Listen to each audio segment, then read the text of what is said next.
ครับท่านที่สองขอเชิญนะครับเชียนครับพระพุทธเจ้าได้ลงศาลาแล้วนะครับจะเริ่มพิธีสวดอภิธรรมศพของคุณแม่วายุนีครับ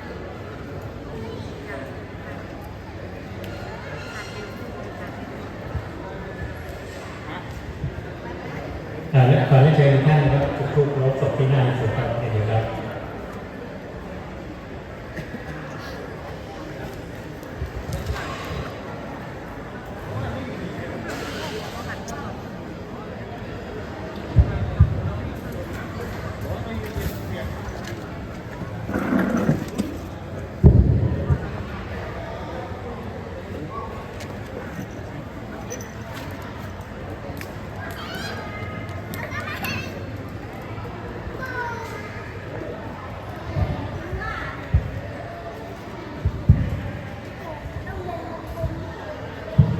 ตัวแทนของเจ้าภาพก็ได้จุดธูปเทียนเป็นที่เรียบร้อยแล้วนะครับดังนั้นจึง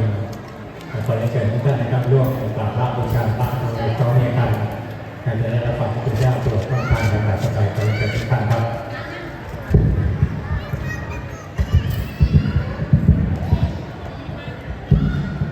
ต่อไปกราบพระพร้อมกันครับกราบครับ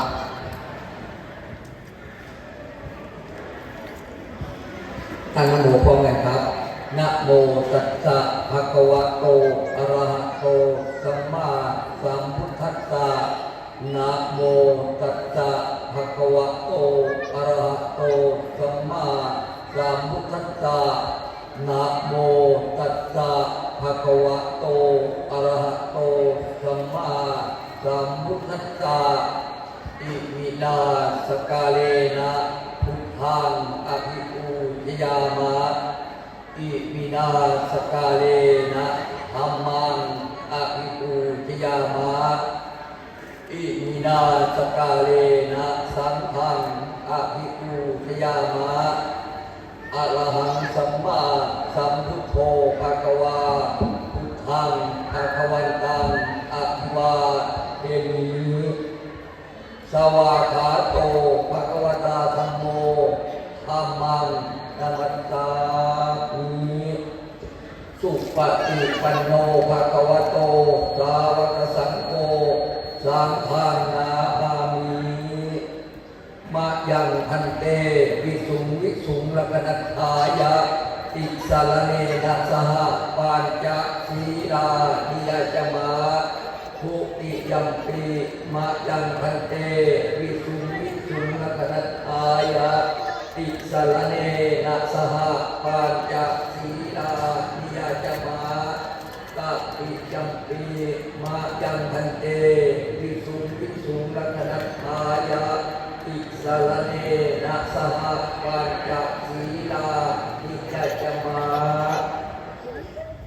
นะโมตัสสะภะคะวะโตอะระหะโตสัมมาสัมพุทธัสสะนะโมตัสสะภะคะวะโตอะระหะโตสัมมาสัมพุทธัสสะนะโมตัสสะภะคะวะโตอะระหะโตสัมมาสัมพุทธัสสะนะโมตัสสะภะคะวะโตอะระหะโตสัมมาสัมพุทธัสสะนะโมตัสสะภะคะวะโตอะระหะโตสัมมาสัมพุทธัสสะนะโมตัสสะภะคะวะโตอะระหะโตสัมมาสัมพุทธัสสะพุทธังสรณังคัจฉามิ พุทธังสรณังคัจฉามิ ธัมมังสรณังคัจฉามิ ธัมมังสรณังคัจฉามิ สังฆังสรณังคัจฉามิ สังฆังสรณังคัจฉามิ ทุติยมปิพุทธังสรณังคัจฉามิ ทุติยมปิพุทธังสรณังคัจฉามิ ทุติยมปิธัมมังสรณังคัจฉามิ ทุติยมปิธัมมังสรณังคัจฉามิ ทุติยมปิสังฆังสรณังคัจฉามิ ทุติยมปิสังฆังสรณังคัจฉามิ ตติยมปิพุทธังสรณังคัจฉามิ ตติยมปิพุทธังสรณังคัจฉามิ ตติยมปิธัมมังสรณังคัจฉามิ ตติยมปิธัมมังสรณังคัจฉามิ ต ตัติยมปิสังฆังสรณังคัจฉามิ ตติยามปิสังฆังสรณังคัจฉามิ ติสรณะธรรมนังนิพิตัง อามาคันเต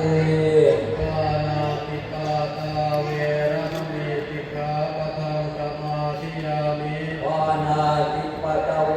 ตะปะนีสิกขาปะทังสมาธิยามิ ปะทินนาทานาเวระมณีสิกขาปะทังสมาธิยามิ อาทินนาทานาเวตะปะนีสิกขาปะทังสมาธิยามิ กาเมสุมิชฌาตราเวระมณีสิกขาปะทังสมาธิยามิ กาเมวิขาจาลาเวตะปะนีสิกขาปะทังสมาธิยามิ มุขาวาทาเว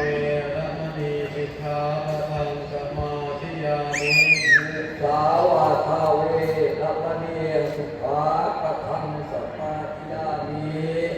สุราเมรยมัชฌะปมาทฐานาเวระมณีสิกขาปะทังสมาธิยามิ สุราเมรยมัชฌะปะมาคาถานาเวระมณีสิกขาปะทังสมาธิยามิ อิมานิปัญจสิกขาปทานิสีเรนะสุขติยเต สาธุ สีเรนะโภคสัมปทา สาธุ สีเรนะนิพุติยันติสัตตมาติรังวิโสทัพเย สาธุธรรมาจะโลกาทิปติสาหัปติกตัญชลีอันทิวะลังอยาจะทาสันติทัสสะปะกะชักอาชาติกาเตเตตุธรรมังอนุกรรมปิมังปะชัง นะโมตัสสะภะคะวะโตอะระหะโตสัมมาสัมพุทธัสสะนะโมตัสสะภะคะวะโตอะระหะโตสัมมาสัมพุทธัสสะนะโม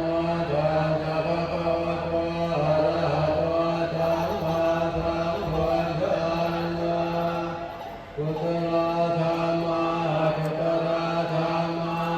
สยกตาธรรมะกตมิกามะกุศลายตมิกามะเยกามะวัฏรังกุศลังเกตังกุปันนังโวติโตมนะตถาคตัญญาณธรรมะโยตังโลปาธัมมหังวัฏฏะธัมมหังวะคันธารัมมหัง